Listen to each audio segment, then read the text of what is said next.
The text message arrived at 3:47 a.m., its blue light cutting through the darkness of my study.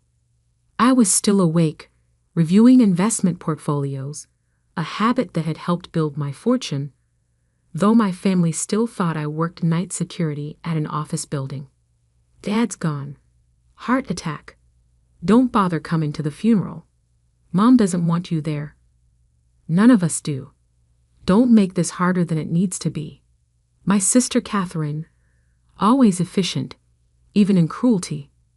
I stared at my phone, memories flooding back of the last time I'd seen our father, 6 months ago, at the family's annual summer gathering. Still working that dead-end security job, Alex?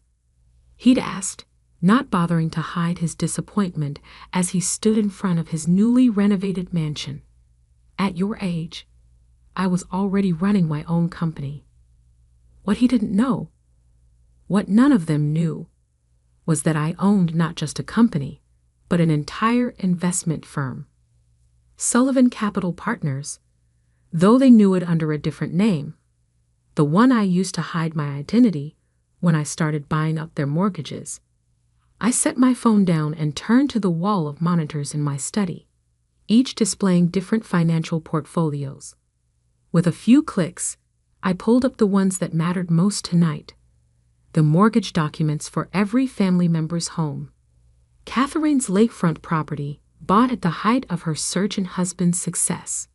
My brother Michael's sprawling ranch house, purchased with money from his thriving law practice. Mom and Dad's mansion, recently refinanced to fund Dad's latest business venture. Even my youngest sister Emma's townhouse, which she'd barely managed to qualify for with her interior design income.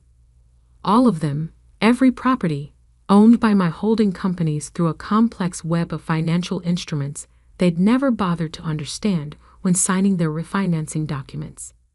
They'd been so eager to get lower interest rates, to free up cash for their extravagant lifestyles, that they never questioned why some anonymous investment firm would be so generous. I picked up a framed photo from my desk, the last family picture where I'd been included, taken 15 years ago at my college graduation. Back then, they'd still had hope that I'd make something of myself, follow in Dad's footsteps, become another success story they could brag about at country club dinners. Instead, I chose a different path. While they chased appearances, I chased fundamentals. While they bought luxury cars on credit, I took night classes in finance and investment law. While they bragged about their addresses in exclusive neighborhoods, I quietly built an empire in the shadows. Another text lit up my phone. Catherine again. Service is Thursday at Street Michael's, 11 a.m. Mom's clear about this, Alex.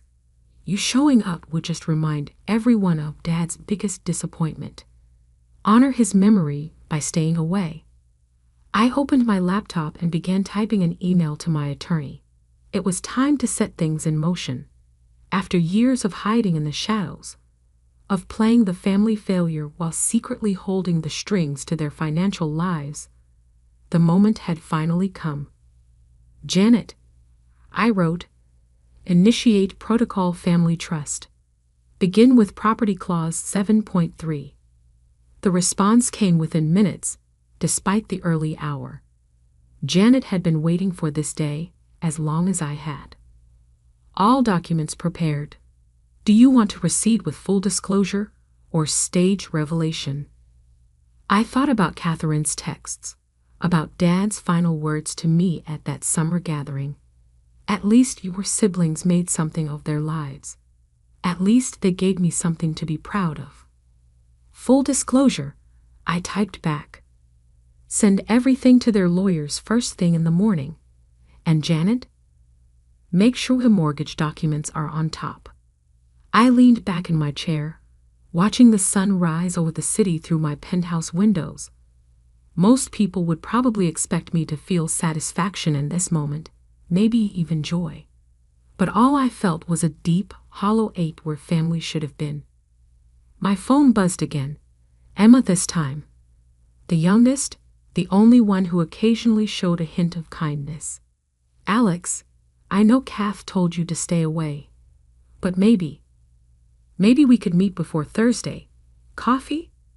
There are things about Dad you should know. Too little, too late. I had already set the wheels in motion. By this time tomorrow, their perfectly curated lives would begin to unravel. Not through any active malice on my part, but simply through the revelation of truth they'd been too proud to see. I opened my safe and pulled out a thick folder labeled Family Properties.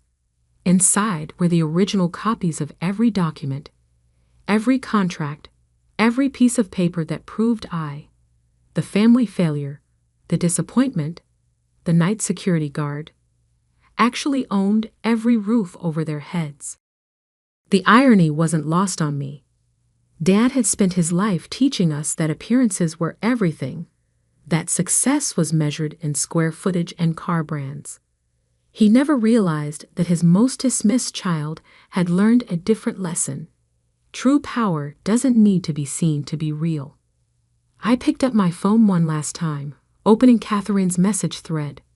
With steady hands, I took a photo of the mortgage documents spread across my desk, my signature clearly visible on each one. The same signature they dismissed as belonging to some anonymous investment firm. Actually, Kath, I typed, I think I will be attending. After all, it's traditional for a man's largest creditor to pay his respects. Then I turned off my phone, walked to my bedroom, and finally allowed myself to grieve, not just for my father, but for the family we might have been if they'd bothered to see past appearances. Tomorrow would bring chaos. Tomorrow would bring revelations that would shatter their carefully constructed world. But tonight, in the quiet darkness of my penthouse, I was just a son who had lost his father, a brother cut off from his siblings, and a man who had finally run out of reasons to keep his success a secret. The stage was set. The truth was ready to emerge. And by Thursday's funeral, they would all understand exactly who the real failure in the family was and wasn't. The law offices of Brandenburg and Associates opened at 9 a.m. sharp. By 9:05, their conference room was already filling with attorneys representing every member of my family. Janet had done her job well. The documents had arrived exactly on schedule. I watched through the security feeds I'd had installed months ago. Another investment nobody questioned. Catherine arrived first, her surgeon husband Thomas and Tao, both still carrying the artificial confidence of people who thought they controlled their own destiny. Michael showed up minutes later, his law degree apparently not preparing him for what he was about to read. Emma slipped in last, looking smaller than usual in her designer clothes that I knew she could barely afford. Mom didn't attend. She was probably still at the mansion, planning Dad's funeral, arranging the elaborate send-off he would have wanted. I wondered if she'd chosen his burial suit yet, the one he'd specially ordered from his London tailor, now hanging in a closet in a house I technically owned. Mr. Sullivan? My assistant David's voice came through the intercom. They've opened the packets. I switched to a closer camera feed, watching their faces as reality sank in. Catherine was the first to react, her practiced surgeon's composure cracking as she flipped through page after page of mortgage documents. This has to be a mistake, she kept saying, her voice rising with each repetition. Check the signatures again. Michael, the lawyer, sat in stunned silence, probably recognizing the legal framework I'd constructed. He'd specialized in corporate law, but even he could appreciate the elegant complexity of what I'd built. Every transaction legitimate, every document ironclad, every signature willingly given, just not to the person they thought they were giving it to.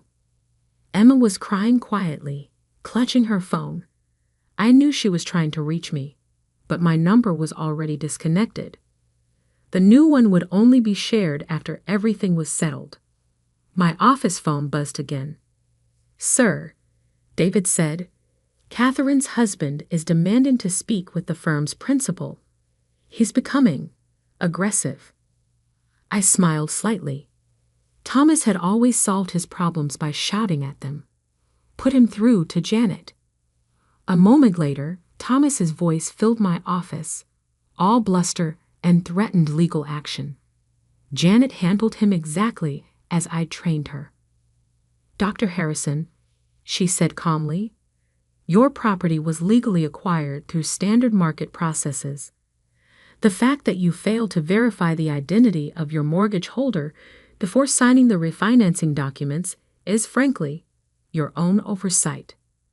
This is fraud," he bellowed. "Concealing ownership is perfectly legal when done through registered corporate entities." Janet cut in. "As your wife's brother, Mr. Michael Sullivan, can no doubt confirm. Now would you like to discuss payment arrangements for next month's mortgage, or shall we proceed with the default provisions?" The silence that followed was deafening. I switched camera feeds again, focusing on Michael. He had finally found his voice and was trying to explain to Catherine why they had no legal recourse. His face had taken on the gray pallor of someone watching their world collapse. My phone buzzed. Emma again, this time with a text. "Alex, please. We need to talk. I know we've been awful, but this will destroy Mom." Right after losing Dad, I almost replied. Emma had always been different from the others, less caught up in the family's obsession with status. But then I remembered last Christmas, when she joined the others in mocking my simple lifestyle and lack of ambition. She'd laughed along when Catherine suggested I serve drinks at her next dinner party, since I was used to circus work anyway. Instead of responding, I opened my laptop and began typing an email to my property management company. They needed to be prepared for what was coming. Either a flood of late payments from my suddenly humbled family members or a series of eviction proceedings. The next few hours brought a cascade of increasingly desperate messages. From Catherine, "Whatever game you're playing, stop it now. You're disgracing Dad's memory." From Michael, "This won't hold up in court. I'll find a way to break these contracts." From Thomas, "You pathetic little man. You think this makes you powerful? Wait until everyone knows what you've done." I saved each message, adding them to my collection of family communications. 15 years of dismissals, insults, and exclusions, all carefully archived. Someday, perhaps, they would understand that this wasn't about revenge. It was about truth. At 2 p.m., my mother finally called. I let it go to voicemail, then listened as her voice cracked with emotion. "Alexander James Sullivan, how dare you do this? Today of all days? Your father would be so ashamed. We gave you everything, every opportunity, and this is how you repay us? By becoming some sort of a financial predator?" I saved that message too, right next to the one from last year where she told me I wasn't welcome at Thanksgiving unless I did something about that embarrassing job. Janet's voice came through the intercom again. "They're leaving the law office, sir. Would you like me to proceed with Phase 2? Phase 2, the revelation about the business holdings, because the properties were just the beginning. Over the years, I'd acquired controlling interests in Thomas's medical practice building, the strip mall where Emma's design studio rented space, and the office complex where Michael's law firm was headquartered. Not yet, I decided. Let them absorb this first. Some lessons need to be learned slowly to be learned well. I turned back to my monitors, watching my siblings emerge from the law office. They looked shell-shocked. their expensive clothes and perfect hair no longer projecting the confidence they'd worn like armor just hours ago. Catherine was already on her phone, probably calling her banker friends, looking for a way out. She wouldn't find one. I'd made sure of that years ago, carefully building relationships with every major lender in the city. To them, I was Alexander Morgan, CEO of Morgan Investment Group. None of them knew Morgan Investment Group was just one arm of Sullivan Capital Partners. Michael walked to his car alone, his usual strutting walk replaced by something more hesitant. He'd finally met a legal problem he couldn't solve with charm and family connections. Emma stood on the sidewalk the longest, still clutching her phone, still hoping I'd respond. Of all of them, she was the only one I felt a twinge of regret about. But family loyalty, I'd learned, was an all-or-nothing proposition. I picked up my own phone, looking at the last photo I had of all of us together.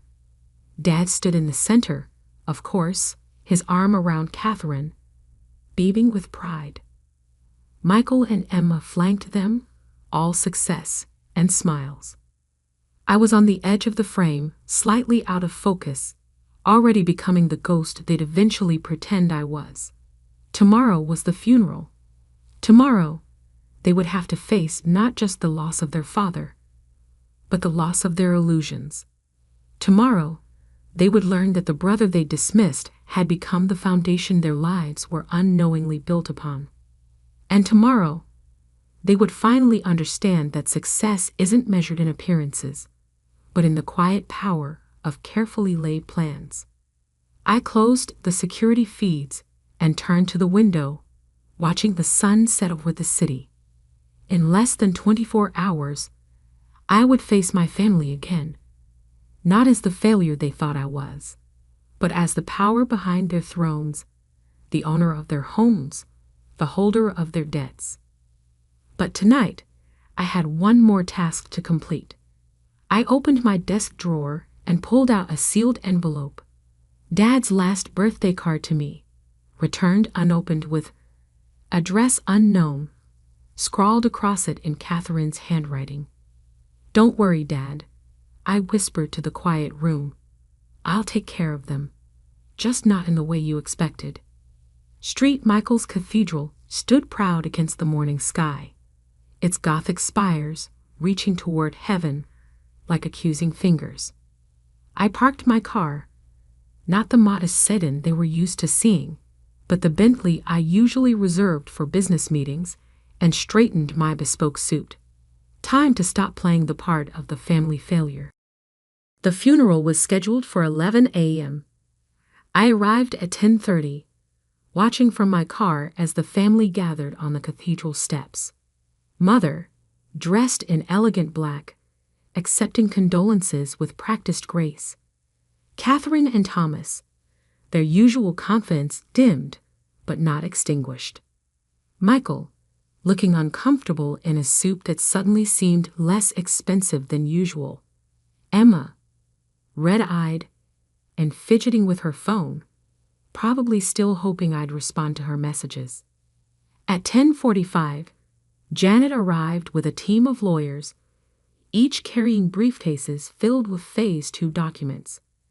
They positioned themselves strategically around the cathedral, ready for what was coming.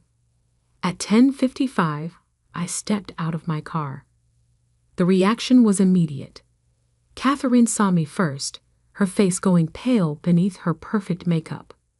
She grabbed Thomas's arm, whispering urgently. Michael started forward, probably planning to physically stop me, but Janet's lawyers smoothly intercepted him. Emma just stood there, tears running down her face, ruining her mascara. Mother turned last, her practiced smile freezing in place. "You dare," she hissed as I approached. "You dare show up here after what you've done." I stopped at the foot of the cathedral steps, looking up at my family. "Hello, Mother, Catherine, Michael, Emma. I believe I have every right to be here, After all, I'm the one who paid for this funeral. What? Mother's voice cracked. I nodded to Janet, who opened her briefcase and began distributing documents. The funeral home, the cathedral rental, the reception venue, all paid for through one of my companies. Just like your homes, just like your offices, just like almost everything else in your lives for the past 5 years. Michael, ever the lawyer, snatched the papers from Janet's hand. This is impossible. These companies, Morgan Investment Group, Horizon Capital, Summit Partners, all subsidiaries of Sullivan Capital Partners. I finished for him. My company, the one I built while you were all too busy mocking my dead-end job to notice. Catherine found her voice, though it shook with rage. You manipulated us, spied on us, bought our debts like some kind of a vulture. No, I corrected her calmly. I offered fair market rates. Better than fair, actually. You all just didn't bother to read the fine print. Too busy maintaining appearances to worry about details. Right, Kath. Just like you were too busy to visit Dad in the hospital last month when he actually needed you. She flinched as if I'd slapped her. How did you? Thomas began. How did I know? I was there. Every night, sitting with him while he slept. The security guard uniform made it easy to blend in. No one notices the help, do they? I turned to Mother. He asked for you, you know. All of you. But you were all too busy with your perfect lives to spend time with a dying man. Emma stepped forward, her voice small. I didn't know.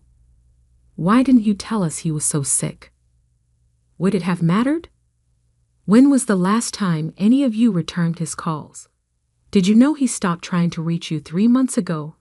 That he spent his last Christmas alone because you all had more important engagements?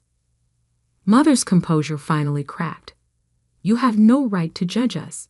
You, who spent years pretending to be something you're not. You mean like you've been pretending to be wealthy while drowning in debt? Like Michael's been pretending his law practice isn't failing?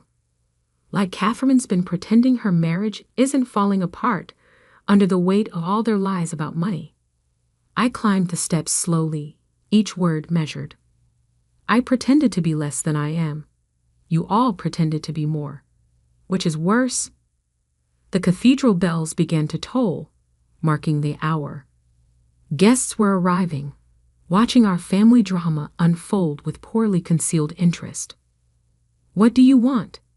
Michael asked, his voice hollow. Money? Control? Revenge? I reached into my jacket and pulled out an envelope. Dad's returned birthday card. I want you to understand what he tried to teach us, what you were all too proud to learn. I handed the envelope to Mother. Success isn't about appearances. It's about substance. It's about building something real. And this, Catherine gestured at the lawyers, the documents, the revealed lies. This is your idea of something real? No, I said quietly. This is your wake-up call. The properties, the businesses, the debts. They're all being transferred into a family trust. One that will ensure none of you can ever sell or leverage them to maintain your illusions again. You can't do this, Thomas protested. I already have. You'll all keep your homes, your offices, your lifestyles, but only if you earn them. Real jobs, real work, real value. I turned to enter the cathedral. Starting today, we all live in truth. And if we refuse, Mother's voice was ice. I paused at the door. Then you lose everything, your choice. But before you decide, you might want to read what Dad wrote in that card you sent back unopened. Inside the cathedral, I took my place in the front pew, not the back corner where they would have relegated me, but front and center, where a son should be to mourn his father. One by one, they followed. Emma first, then Michael, then Catherine and Thomas, and finally Mother. As the service began, I opened my copy of Dad's last card, the one he'd given me personally during those night visits at the hospital. His shaky handwriting filled the page. "Alex, my quiet son, I finally understand what you've built, what you've become. I'm sorry it took me so long to see past appearances. Take care of them when I'm gone. They'll need your strength more than they know. Love, Dad." The organ began to play, its deep notes reverberating through the cathedral. I felt Mother's hand slip into mine, tentative, questioning. On my other side, Emma wiped away fresh tears. And there, in the house of God, surrounded by the trappings of the funeral I'd paid for, I realized that sometimes the greatest power isn't in destroying illusions, but in being strong enough to help rebuild what remains after they shatter. The lawyers quietly packed away their briefcases. The documents would wait. Today wasn't about properties or trusts or revelations. Today was about saying goodbye to a father who, in his final days, had finally seen the truth about his children. All of them. As the priest began to speak about legacy and love, I squeezed Mother's hand gently. She squeezed back, and in that simple gesture, I felt the first trembling possibility of a new kind of family. One built not on appearances or pride, but on the foundations I'd spent years quietly laying. Truth, substance, and the kind of success that doesn't need to be displayed to be real. After all, that's what Dad would have wanted. Not the man who chased status and appearances all his life, but the one who'd finally learned better in his last days.